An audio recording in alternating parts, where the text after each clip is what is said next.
the man that rarely smiles, but the Kule here is full of smiles always. Yes, it's easier to smile than to frown. Yeah. And I think they put the question to him at some point today there, but why he rarely smiles. I can't remember the answer he gave. Well, I don't recall the answer either. But let me say good morning to you and to my colleagues and, of course, to all our listeners and those who are watching us on our YouTube channel. Thank you for joining us. Well, the president is back, the UK trip, historic and all of that. And then the security issues are the things the challenges is facing right now.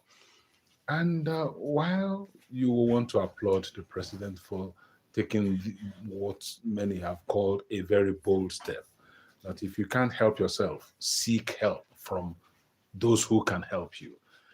There's also a very delicate question about the involvement of France in all of this. Because when you take a look at Nigeria's neighbors, all Nigeria's neighbors except the Atlantic Ocean, all of them are Francophonie. And what is France's involvement with these Francophonie countries? Apart from being their colonial masters, France gave them independence because up till now, France controls everything about them. And you would also understand that when the economies of these, almost all the nations, except of course, I think it's Burkina Faso that recently said it was pulling out from Niger Republic, Burkina Faso, and Mali. No, one of them in particular, I can't recall exactly which one now, that the military ruler there said, enough, we don't want to have anything to do with you anymore. France still has just about three of them countries in its grips. So I'm wondering what exactly we stand to benefit from this country, France, and at what cost? Because these are things that we must also think about. Whatever military intervention, whatever help you're getting from any country, their own strategic interest is first and foremost paramount on their minds. Correct. Because when the EU struck that agreement with the US over security, I predicted that part of that agreement will be to provide avenue for the US to operate their their drone surveillance, situate their drone surveillance mission across West Africa and Sahel within Nigerian territory. And the Nigerian military confirmed yesterday that in Bauchi airfield, about 200 US servicemen are stationed there solely for the purposes of intelligence gathering. You know, they were in Niger Republic. Yes. They were in Niger Republic because, but since the coup in Niger Republic and the severing of relations with the West, as it were, France, US, and other, US was forced out from Niger Republic. So they were looking for a base to settle down to be, you know, war powers, they have eyes across the world. You must know what is happening in any part of the world. Unfortunately, the Nigerian government does not know what is happening within its territory.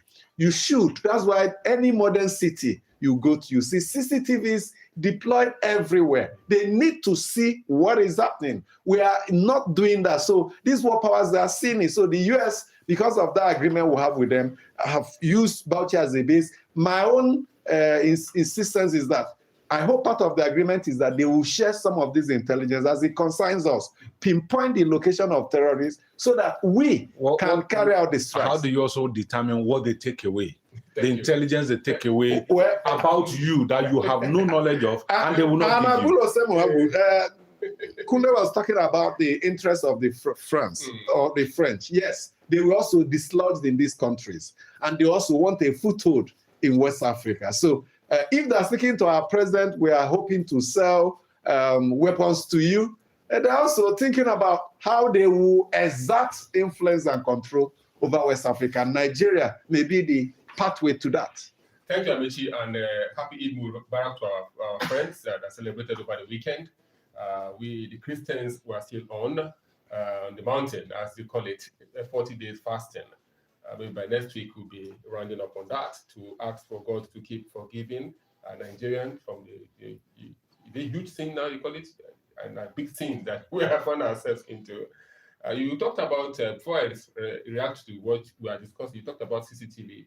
And I think David, when he comes, he will tell us his investigation he did about the Chinese contract in the FCT. And also he tell us about the Minister of Works who promised to put CCTV on highways. How far so far with those CCTV cameras? We need it so dearly this time. I did a little of French. I did French, not a little. And the French relationship with the Francophone, as Kole was trying to talk about that, they have these assimilation policy they have with the Francophone countries where they relate to them as brothers. They can go to France easily without and become a French citizen. You know. But then what they are taking away from you is much more than your identity. What you are benefited. So don't cry. You can come to my house, but they are milking the Francophone countries. But I don't see Nigeria as part of that. First and foremost, what have Nigerian citizens been calling for?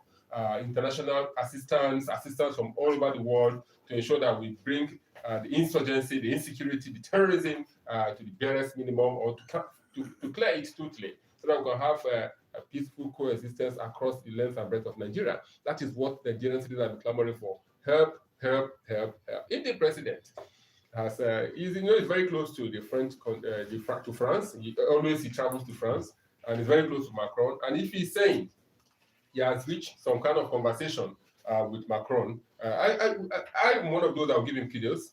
Kudos to that, sir. Kudos to that, because that's what we need. But what is the French bringing? Kule mentioned, yes, I was having that. And what are they taking away? Like you also asked. I was having that thought that from time immemorial, the French military have been present in the Francophone countries they colonized, even up till the Nigerian people rejected them and whatever. So will they come to Nigeria, foot on ground, or is technology they are bringing? All these things need to be cleared so that we don't just jump into agreement and in 10, 20 years, the president has left. They may bring equipment, but I suspect also they want a foothold. So our desire... They need to see what is happening in Niger Republic, Burkina Faso, and Mali. Maybe the invitation of France is to help us negotiate with our neighbors, who some people feel that the insurgents come through those axes to terrorize Nigerians. Okay. And our condolence to the Akure, Atlanta was an attack on the Akure church. About 8 people. And they were also immediately rescued. Uju has joined us, but first, let's hear from Tevetia. Amechi, good morning to you. Good morning, listeners and viewers on YouTube. You see, this story is about security. We are buying, we are not buying, and all those. Personally, I am exhausted, tired of hearing them. Is it that the president is saying that, or is we will defeat them? How many times are we going to say this? It appears it has become. They have to talk tough. It's new normal to be saying that.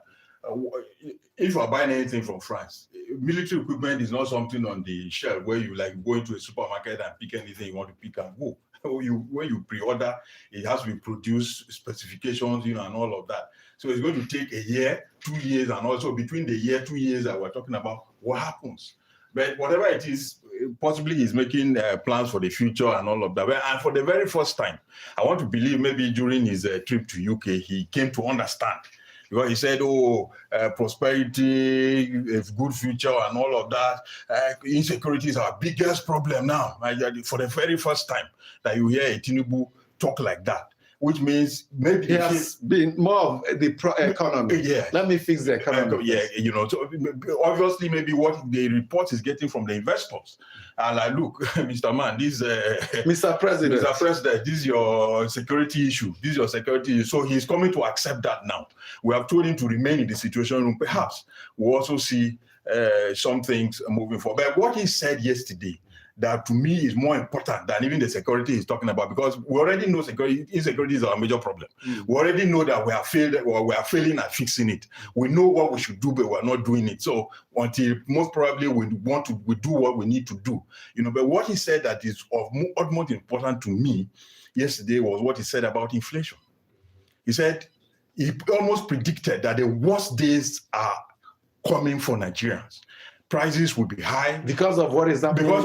In the Middle East. And he was telling the governors, and I was asking myself, you are telling governors to go and help the people. which governors, these human beings that we see around here, you told them to go and make sure that it trickles down. Has it trickled down? The other time he told them to go and water the ground. Exactly. Has it watered to anywhere?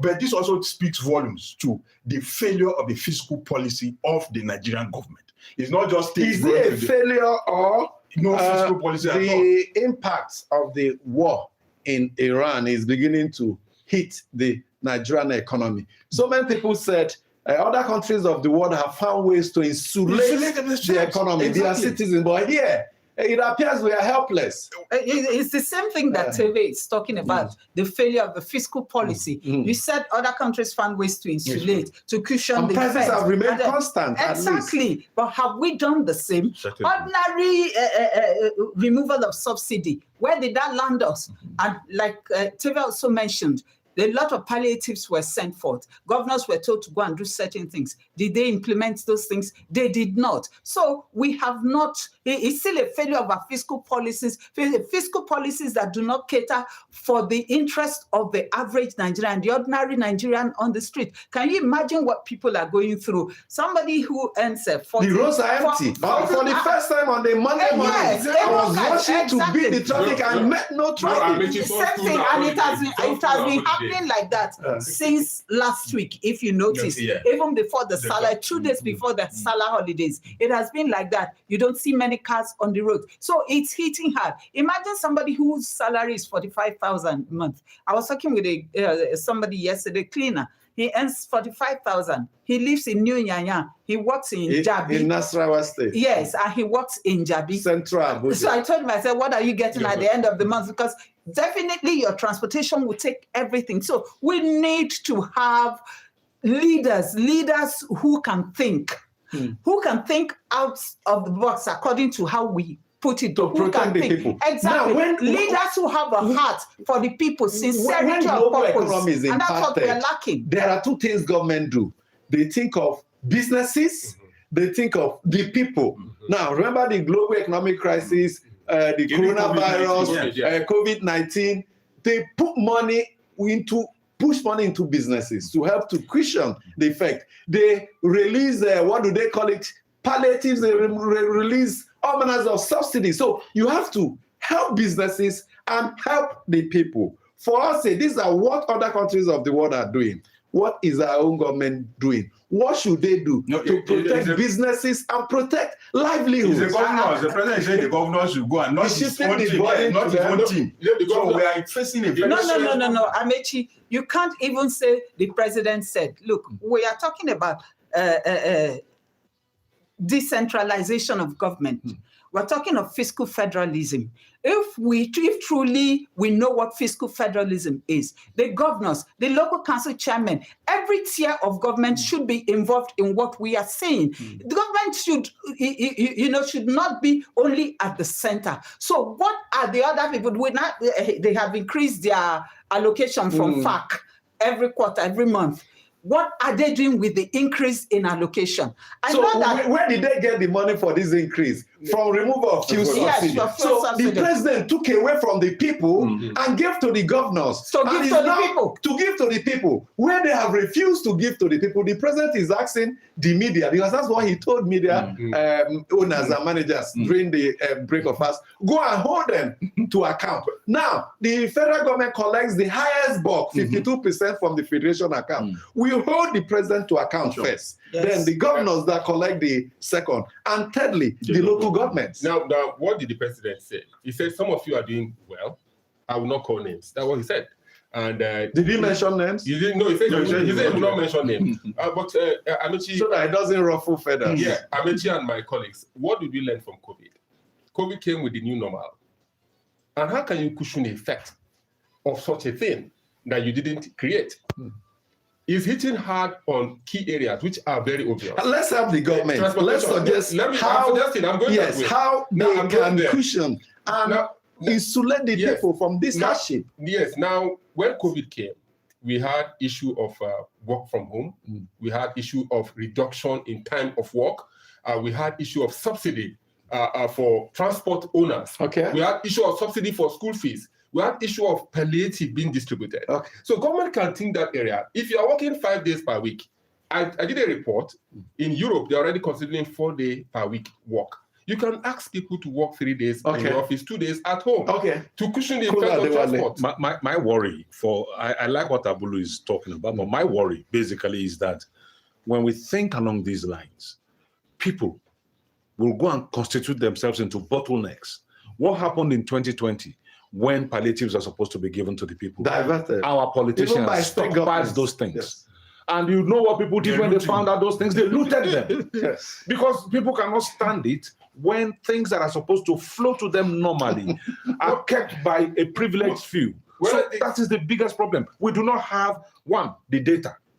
Do we even know how many people we are in Nigeria? Do we have the framework, the structures? That's why we say give it to religious houses. Yes. Religious institutions. See, whether they will be looted or not, let there be an effort to cushion the effect of this. Let them start from somewhere. Whether it's looted or not, let them start from somewhere.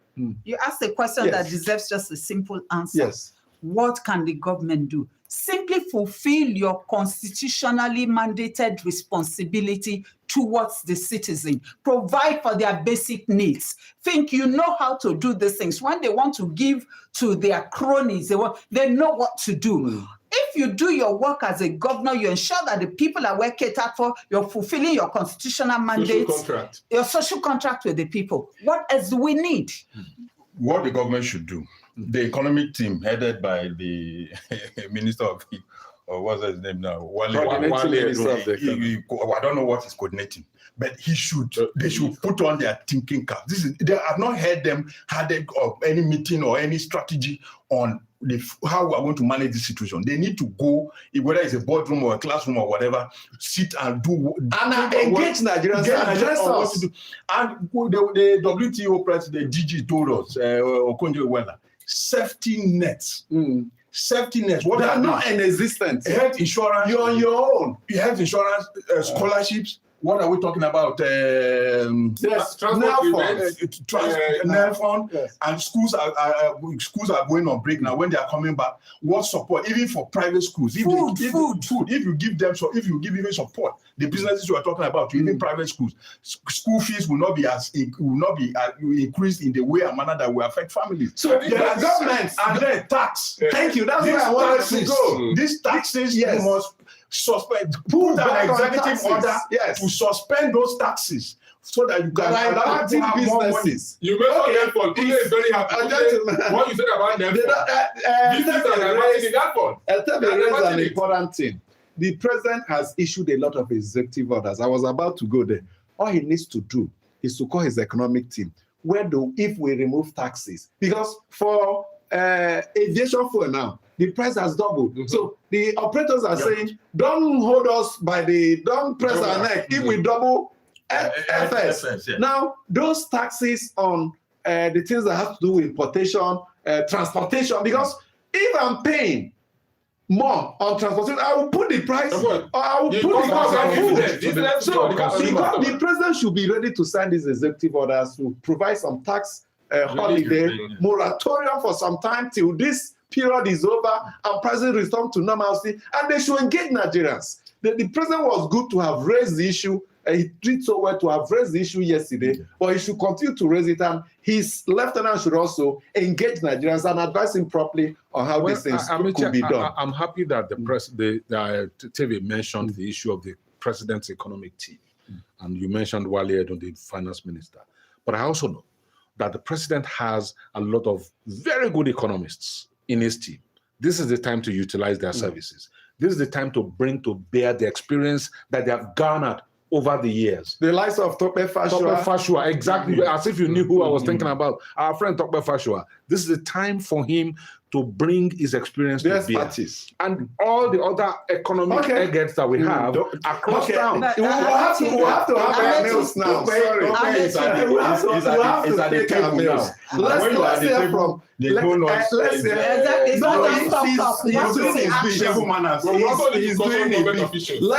hear from our listeners. And on Friday on this program, we were praising former President Goodluck Jonathan for visiting terrorist sites almost the same day happened and all that. And it was after we have left the studio because of time that we remember that at one occasion he left. He also joined a political party merrymaking after some mishaps happened in Canaan. I remember on this program we criticized him heavily for that. So we also tried to set the record straight that yes, he did visit these sites, but also he was also guilty of going to, what do they call it in Yoruba language? Owambe, for political party, when he shouldn't have gone. The same way we were so heavy on this president for traveling to England and for the vice president for prioritizing politics in Anambra rather than going to Ronu. But let's give you the opportunity to talk back to us. Indeed, many thanks for joining us this morning. Welcome to the mail segment on Political Platform. My name is Fumilayo Emokpai. And I am Onoshorena Obozege. Our first mail is from Adamawa State, sent in by Erutol Noel. He says, during President Bola Tinubu's March 2026 state visit to the United Kingdom, Nigeria signed a landmark £746 million, approximately $1 billion financing agreement to modernize and refurbish the Lagos Port Complex and Tin Can Island, Port Harcourt, as reported by the State House. Inasmuch as the projects aim to upgrade infrastructure, boost capacity, and improve efficiency at these critical maritime hubs, the fact remains that Lagos is not the only state with a port. I want to urge the federal government to also consider investing on other ports in other parts of the country, as this will not only decongest the Lagos port, but it will spread economic growth to the other state, reduce the cost of further transporting these goods from Lagos to their final destination. For instance, an Onitsha-bound cargo can either use the Warri or Port Harcourt port for proximity's sake. God bless our country, Nigeria. And Ugochukwu Godwin from Lagos says, for the year 2026, the budgets of all the local governments in Nigeria is about 5.6 trillion naira, while that of all the states is about 36 trillion naira. Most of these budgets are just on paper and not online. In fact, only 10 states published their local government area budgets. This means you can't track projects and expenditures. Why is everything in government shrouded in secrecy? A total budget of over 42 trillion naira for a year. Still, you hardly see any developmental stride. Let's stop this sharing money system. My local government area chairman doesn't even stay in the local government. He only visits twice in a month. Every local government must be made to publish the budgets online, and every personnel or elected officer must have social media handle. The world is a small place now, and issues of local government interest can be made and solved. If we get the governance in local government area right, the security and economic issues will be solved. And from Abuja is Dixon Eka, who says, it was an interesting Salah weekend as political bigwigs did Salah visit and counter visit to celebrate Salah. With the many undoing of the current administration, as if they don't care what the masses feel, from the removal of fuel subsidy to flotation of the naira, to numerous taxes, both within and outside the banks, to non-use of budget that resulted in non-payment of contractors, and the long suffering of the masses with the highest nepotism ever witnessed in Nigeria, which many called urbanization agenda and the use of state powers to oppress and suppress opposition and protesters. It would be very interesting to see opposition figures coming together to rescue the country from high-handedness and impunity. The ADC, the NPP, and the NDC and the Labour Party should come together to present one presidential candidate and selflessly work for the person. From all indications, despite the elite selfish realignment for national cake, the masses want a change but haven't found a strong opposition to vote into power. Laji Agbas from Ida Kogi State also says, in Nigeria, leadership has too often been In Nigeria, leadership has too often been a theater of contradictions, where words of compassion clash with actions that tell another story.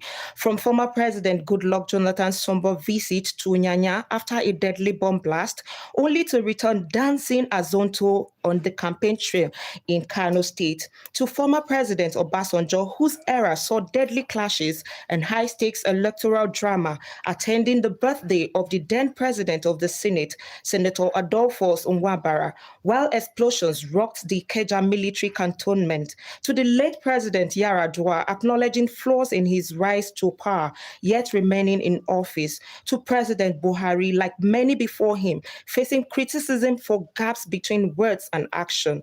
History even shows that only Chief Shonekon, briefly in office, stands largely free of such stains. Power exposes both nobility and hypocrisy. Nigeria deserves leaders who match words with action.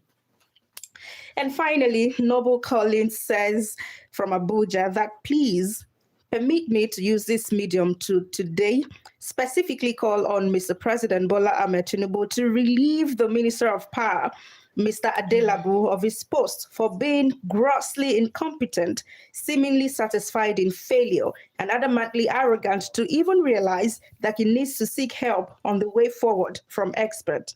I believe that his sack is long overdue, as many Nigerians from all quarters have made this same demand of Mr. President for so long, making me wonder if there is any reason known to Mr. President alone why he still leaves this man in office when he had asked other ministers far better than Adelabu in their own sectors, at least in my own assessment, to step aside in the past. At least the example of the alleged possible reason for the sudden retirement of the former IGP, Kayode Egbetokun, is still fresh in our minds. Of course, I don't think Adelabu is more Yoruba than Egbetokun or had a better relational history with Mr. President than the former IGP. More so, worthy of recommending to Mr. President as a point of action is to remember to ask Mr. Adelabu to reverse his obnoxious band system policy before exiting the position, so that a better prepared person that would replace him would meet a less complicated system in place. That's everything on the mail segment this morning. Please continue to send them to politicalplatform@darkgroup.com. Thank you so much for the mail. I recall we once did a telephone poll here, and majority of Nigerians asked the president to sack Adelabu as minister. Well, the president did not, but I can tell you he will likely not sack him. The president asked those that he appointed into political offices to resign by themselves. Is it March? March 31 this year. So Adelabu has governorship ambitions in Oyo State, so expect him to resign rather than being sacked. But one thing I'm hearing that really made me cry as a citizen and as a Nigerian, as a human being, that our present capacity in terms of the electricity we'll transmit is about 4,500 megawatts. Now, it's the same thing during Obasanjo administration. Even before you were born. we were transmitting about 5,000. We have pumped in money. We have revamped NEPA from NEPA to PSN, from PSN to Discos to Gencos, and then they established multiple agencies in the power sector. There's this one they established few weeks ago. All this money spent, we are still transmitting 4,500 megawatts. No be juju be this. Nigeria from Nigeria Labour Congress, sorry, they are calling for merger of petroleum and the power ministry into energy ministry. And why? They are saying that 6 trillion naira was given to Gencos quickly to assist them again after they were privatized. So where is the accountability here? Quickly. I think that Nigeria should look for the man or the people who can do the job and give it to them. All this politicking with positions will not answer our problems. I remember that when Nnaji was the minister, there was a marked improvement. Even in the villages, in my village, we had regular supply. Whoever you bring there will be no significant difference or change. The systemic, the energy mix of Nigeria is wrong. There's no country that depends 85% on gas. We'll have to go now. But one thing is certain. There are some witches, wizards, abicus, obanjes in human form with the in terms of human beings that have held Nigeria's power sector down. And until we summon the courage by dint of hard work, praying to our gods, praying to the Shangos, the Amadiohas, and until we don't do this, the problem will persist. Only God Almighty can give us what we want, but we need to work ourselves and think well and do well. For joining us today. Have a good time.